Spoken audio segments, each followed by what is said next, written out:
Welcome to Voiced. Today's post is from subreddit AITA by Conscious Tension 491, and it is about a mother navigating a complicated family dynamic after questioning her parents' decision to include her stepdaughter in their will. I, 35-year-old female, have 2 kids, 17 male and female twins, and 1 stepdaughter, 18, who I met when she was 11.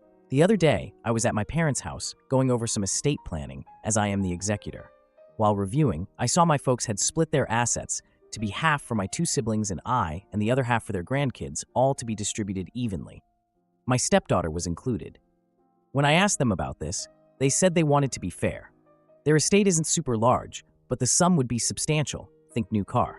I told my parents that, while generous of them, I didn't think it would be necessary and would be better to split between their 5 grandkids. When we got home, my husband said he overheard what I said and that I was being an AH for alienating his daughter. I told him my reasoning was because she is the only child, grandchild/niece on both her parents' sides, and that she would be set. Her grandparents own multiple properties.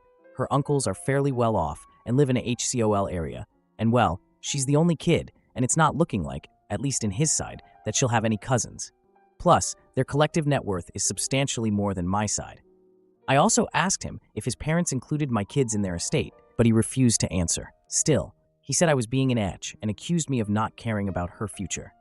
I think I was doing the right thing by looking out for my kids and their cousins. Ida, edit. I was told to include this in the post. 1. I didn't argue with or pressure my parents to make a change. I simply mentioned that I don't feel it was necessary for her to receive a monetary amount. 2. My mom plans on giving her a set of family heirloom jewelry that is her birthstone. I think this is quite thoughtful.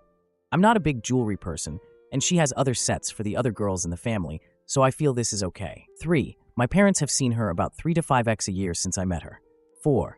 My nephews and my kids do not have active relationships with their biological father sides. My niece is a new mom and works at a restaurant. I feel that financial inheritance would be more impactful for them, even as such a small amount. 5. I know my SD is set to inherit at least 2 houses in a major U.S. city with HCOL. I found this out a while back after my husband asked me to help him organize his office. I had to read through papers to know how to file them accordingly. The paper was a certified copy and was drafted soon after we married. My kids were not included. I am not sure if it has been updated. I did not ask him about it at the time because I did not have an issue with it. 6. There is distance in the relationship, but I don't feel it's my fault. I can explain this. When I met her mom for the first time, she made it very clear that I wasn't her mom. I didn't see this as an issue because I did not want to overstep, and as a mom myself, I could see where she was coming from and respected her request. But as time progressed, our opportunity to spend time together became less frequent. At first, my husband had every other weekend visitation. It became less frequent as she became a teenager because she wanted to spend the night with friends, hang out, etc., which I see as normal teenager behavior. The other piece is that we were never invited to be included in major celebrations for her. We usually celebrated birthdays with her a week after because we weren't invited. My husband was, just not us. She's also never spent Thanksgiving or Christmas with us because her mom wanted those days. Again, which I saw as fine because that's her only child. My husband would spend holidays with her at her mom's house, which I encouraged because I knew the importance of father-daughter connections. We also were not invited to her HS graduation. I think she's a beautiful and brilliant young woman and care for her tremendously. But it's challenging to develop deep, meaningful relationships with people you have little contact with. 7. For people putting me in the category of the evil stepmother, saying that I see her as other. Don't think that I haven't been trying since the beginning. I include her in every way I can in the times that she is with us by doing things like teaching her my family recipes, taking her shopping for clothes so that she doesn't have to bring things back and forth, and attending every school athletic event that I could. I have tried to include her in family vacation planning, but was told by her mother that unless the vacation occurred on a weekend we're scheduled to have with her, then she would not allow us to have the time. This limited our options to local weekend trips. But even then, her mom comes up with some reason she can't join, including surprise trips to another state. I even suggested a family cruise in lieu of a honeymoon to celebrate our new family, but was blocked by her mom. My husband is allowed to take her on extended vacations as long as it's just the 2 of them. I have tried to be flexible in accommodations around holidays by postponing things like Christmas morning so that she can be included. This created frustration in my kids because they felt like they shouldn't have to put their lives aside to accommodate for her.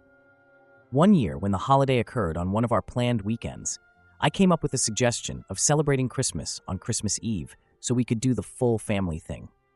My kids weren't thrilled, but they understood.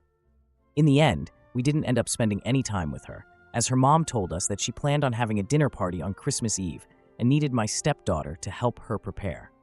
When the time came for college applications, I was ecstatic to be asked by my stepdaughter to help her with the applications, but soon after was told that her mom hired a professional to help her get into her top choice schools, and I was no longer needed.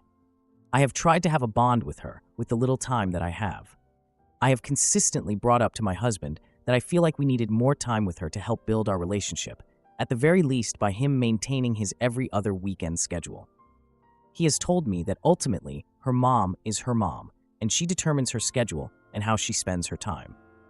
He has also expressed that he fears that if he undermines her mom, then he might lose the time and relationship that he does have with her, and I do not want to be the reason for any sort of break in their relationship. His time relationship with her hasn't changed, so maybe he doesn't see the need for me, my kids, to be involved. But if he doesn't advocate for us, then what am I supposed to do? Update.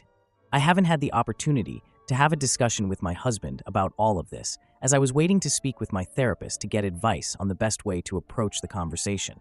However, I did receive a phone call this morning from my father-in-law, who I see as an absolute angel of a man. Apparently, my husband told his mom about our argument, and my mother-in-law went off, and this is how my father-in-law found out about it. Phil asked me what my side of the story was, and I very emotionally told him everything as I listed in the OP. I told him it was not my intention to alienate SD in any way, and that this whole thing has created a nightmare. After deep breath and slight pause, my file said that I did the right thing. A few years ago, my file suffered a series of strokes. He said that this prompted him to want to reevaluate the estate to make sure that everything was in order.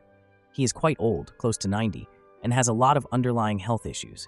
He and my MIL share all of their assets, and she is also his POA in case anything happens. And because they have a family trust, he wanted to include her and his sons in the discussion. He told me that he brought up that he wanted to include my children in the family trust.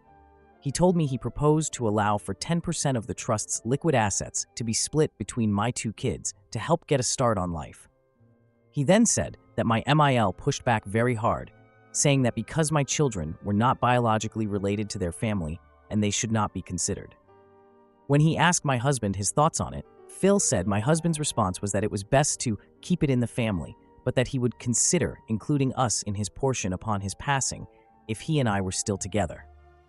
Phil said this was a surprise because at that point we were still basically newlyweds and was surprised a new husband would even think that way.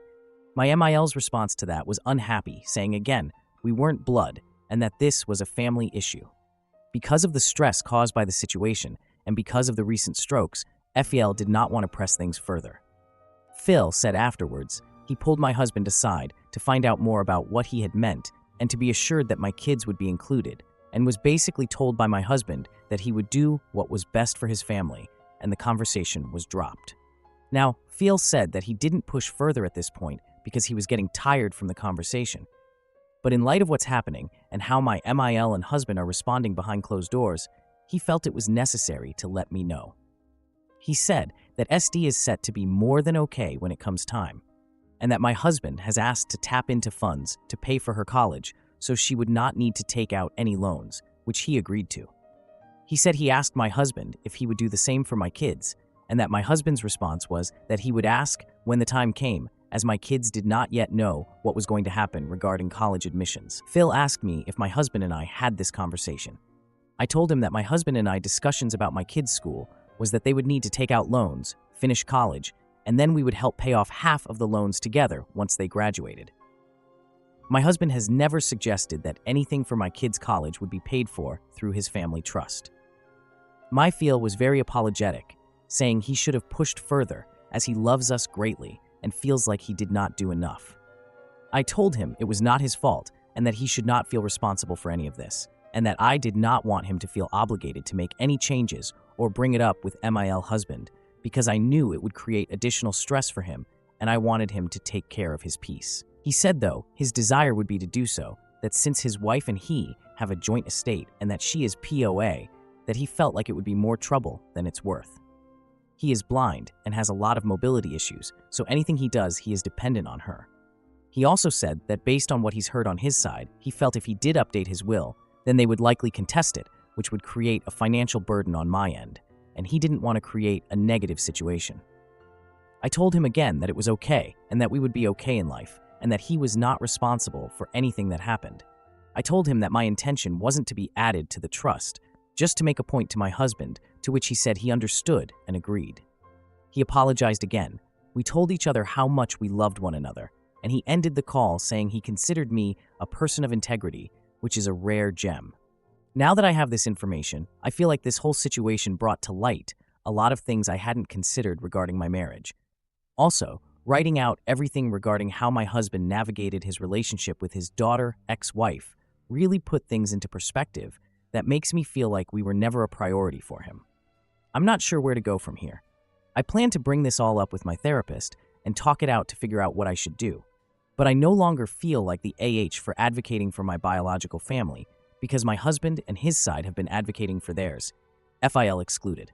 Wow, this situation is really complex, isn't it? It's a classic case of family dynamics clashing, especially when there's a blended family involved.